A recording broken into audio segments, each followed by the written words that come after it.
Kita ngomong pahit-pahitan aja deh, ya. Real talk. Berapa kali skenario ini kejadian di hidup lo?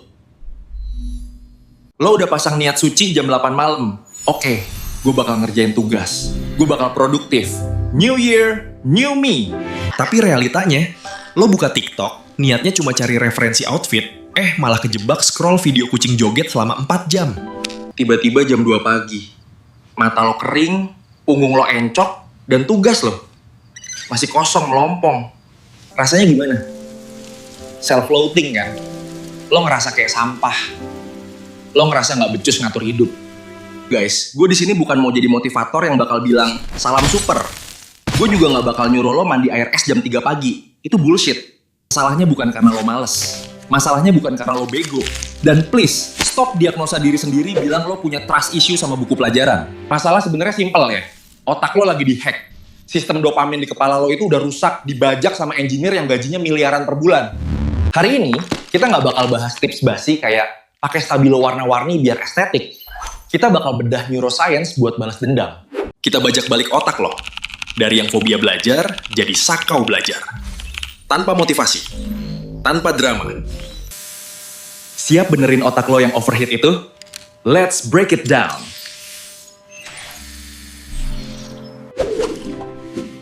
Yuk, jadi versi terbaik dari dirimu. Tekan tombol subscribe sekarang.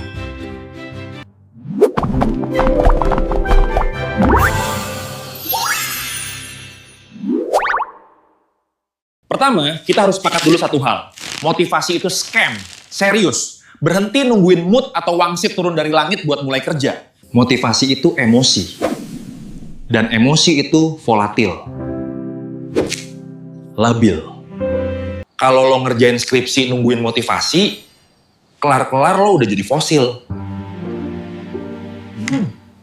Kenapa sih lo males banget? Kenapa rasanya berat banget buat buka laptop?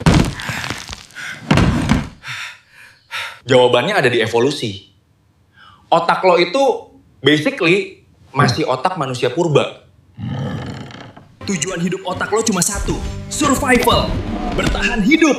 Bukan produktivitas, bukan IPK 4, bukan jadi CEO. Otak itu organ yang boros energi. Dia pelit. Secara default, otak lo disetting ke mode hemat daya. Belajar materi susah sama dengan boros energi. Nulis laporan sama dengan boros energi. Makanya, pas lo mau belajar, otak reptil lo bakal teriak. Woi, ngapain capek-capek? Mending rebahan, mending simpen tenaga. Siapa tahu besok dikejar dinosaurus. Masalahnya, dinosaurusnya udah punah, bro. Tapi mental kaum rebahannya masih nempel di genetik lo. Ditambah lagi, otak kita punya mata uang namanya dopamin. Zat kimia yang bikin lo ngerasa happy, ngerasa high. Di zaman purba, lo dapet dopamin kalau berhasil berburu rusa.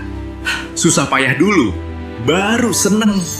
Di zaman sekarang, lo dapet dopamin cuma modal jempol geser layar. Murah banget.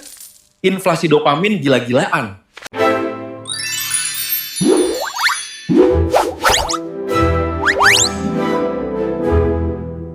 Bayangin dopamin itu kayak makanan. Sosmed, game, Netflix, itu junk food. Enak, cepet, micinnya banyak. Belajar, baca buku, riset data, itu kayak makan sayur rebus tanpa dressing. Sehat sih, tapi hambar, bos. Kalau dari bangun tidur, otak lo udah disuapin junk food. Cek HP, scroll TikTok, terus yang lo paksa otak lo buat belajar, ya jelas dia muntah. Otak lo bakal protes. Mana micin gue? Kenapa gue dikasih beginian? Ini namanya dopamine tolerance. Standar kesenangan lo udah ketinggian. So, hack nomor 1 buat Yes, the boring reset. Lo harus bikin otak lo kelaparan dulu. Sebelum sesi deep work, lo wajib bengong. Minimal 15-30 menit. Jangan pegang HP. Jangan dengerin lagu. Jangan ngapa-ngapain. Liatin tembok kek, ngitungin ubin lantai kek, lipet baju kek. Lakuin hal yang paling ngebosenin sedunia. Kenapa? Karena bosen itu obatnya.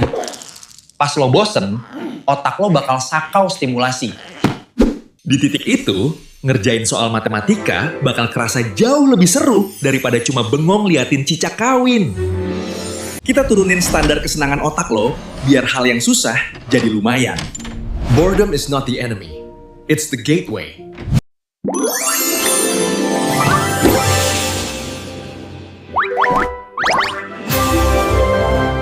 Oke, lo udah bosen. Lo siap tempur. Tapi inget, otak lo itu licik. Dia bakal cari jalan tikus buat kabur dari kerja keras. Ada hukum namanya path of least resistance. Jalan yang hambatannya paling dikit, itu yang dipilih. Kalau HP lo ada di sebelah laptop, good luck. Mencet tombol unlock itu jauh lebih gampang daripada mikir codingan. Jadi, kita harus main kasar. Kita harus jadi arsitek buat penjara kita sendiri. Namanya friction engineering. Konsepnya simple. Persulit dosa, permudah pahala. Jauhkan HP lo, taruh di ruangan lain. Kunci di laci. Titipin ke nyokap. Riset membuktikan, cuma dengan melihat HP di meja, walaupun mati, IQ lo turun 10-15%. Itu namanya brain drain. Kapasitas RAM otak lo kepake buat nahan diri biar nggak ngambil tuh HP. Terus, hack favorit gue, grayscale mode. Ubah layar HP lo jadi hitam putih.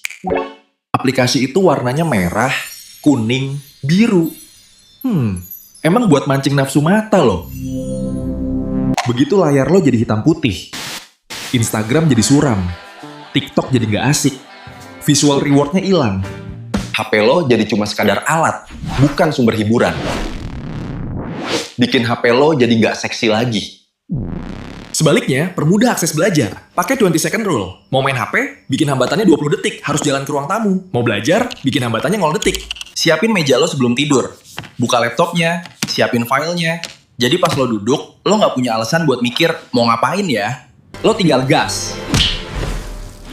Jangan kasih celah buat otak lo mikir 2 kali.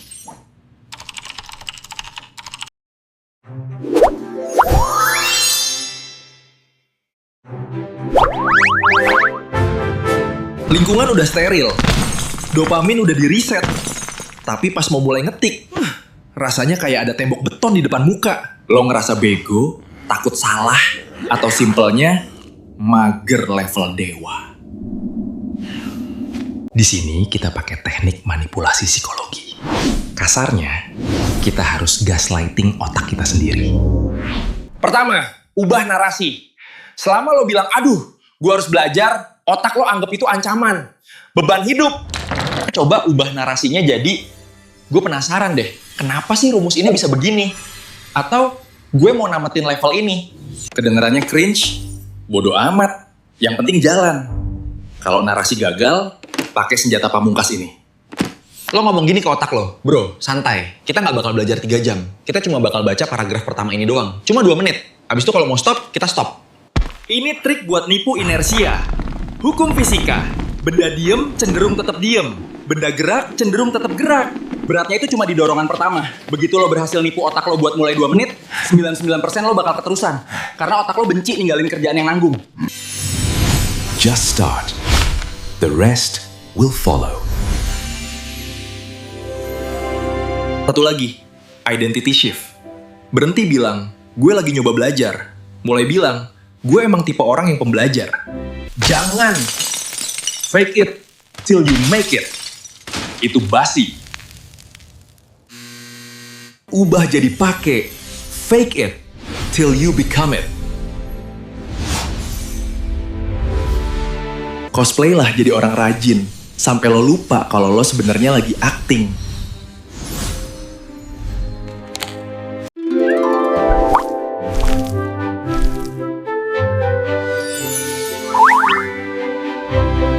Mesin udah panas, lo udah masuk zona fokus atau flow state.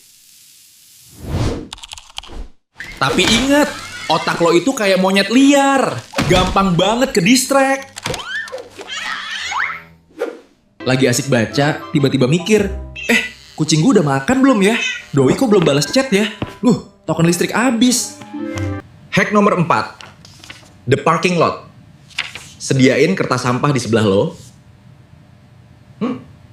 Setiap kali ada pikiran random muncul, jangan dilakuin. Jangan diambil HP-nya. Tulis aja di kertas itu. Parkir idenya di situ. Keluarin dari kepala, taruh di kertas. Bilang ke otak, oke, udah gue catet, aman, nanti kita urus pas istirahat. Sekarang fokus dulu. Ini bikin otak lo tenang, karena dia tahu masalah itu nggak bakal hilang. Dan please, jangan sok ide belajar 4 jam nonstop kayak robot. Lo manusia, butuh istirahat. Pakai Pomodoro 50-10. 50 menit kerja, 10 menit istirahat. Tapi, pas istirahat 10 menit itu, haram hukumnya buka sosmed. Kalau istirahat lo dipakai buat scroll TikTok, dopamin lo loncat lagi. Balik ke mode fokus bakal susah setengah mati. Itu namanya switching course. Istirahat itu fisik, bro.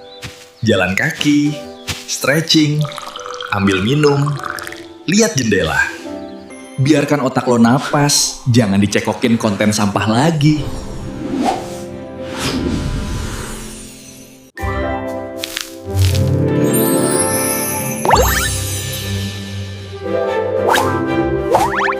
Sekarang, gimana caranya biar besok lo mau ngelakuin ini lagi?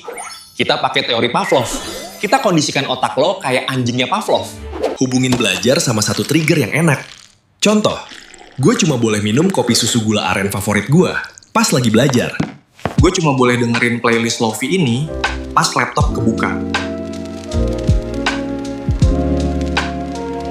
Lama-lama, pas hidung lo nyium bau kopi itu, otak lo otomatis switch mode. Oke, boss is ready. Waktunya mode serius. Lo bikin tombol on, off, buat otak lo sendiri.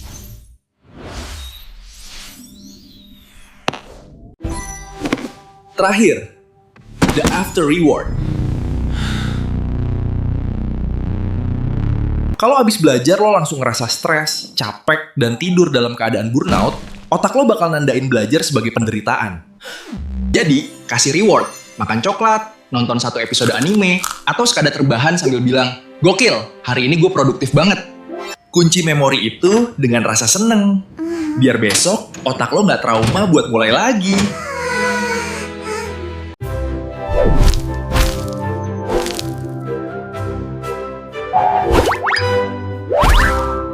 Teman-teman, ngerubah struktur otak itu butuh proses. Neuroplasticity itu nyata, tapi nggak instan kayak mie rebus. Mungkin besok lo masih gagal. Mungkin lo cuma tahan 15 menit. It's okay. Jangan lebay ngehukum diri sendiri. Dunia udah cukup keras, jangan tambah keras sama diri sendiri. Kalau gagal, ya coba lagi besok. Progress over perfection. Coba satu aja teknik tadi. Entah itu bikin layar HP hitam putih, atau teknik bengong 15 menit. Rasain bedanya. Gue tantang lo sekarang. Tulis di kolom komentar. Hack accepted. Dan tulis satu hal, satu aja yang mau lo kerjain malam ini abis nonton video ini. Bikin komitmen publik. Biar malu kalau nggak dilakuin. Gue bakal pantau komen lo. Lo punya potensi besar, bro. Sayang banget kalau abis cuma gara-gara lo nggak bisa nahan jempol buat scroll layar. Kendalikan dopamin lo. Kendalikan hidup lo. Thanks for watching, and don't forget to touch some grass, and see you in the next level.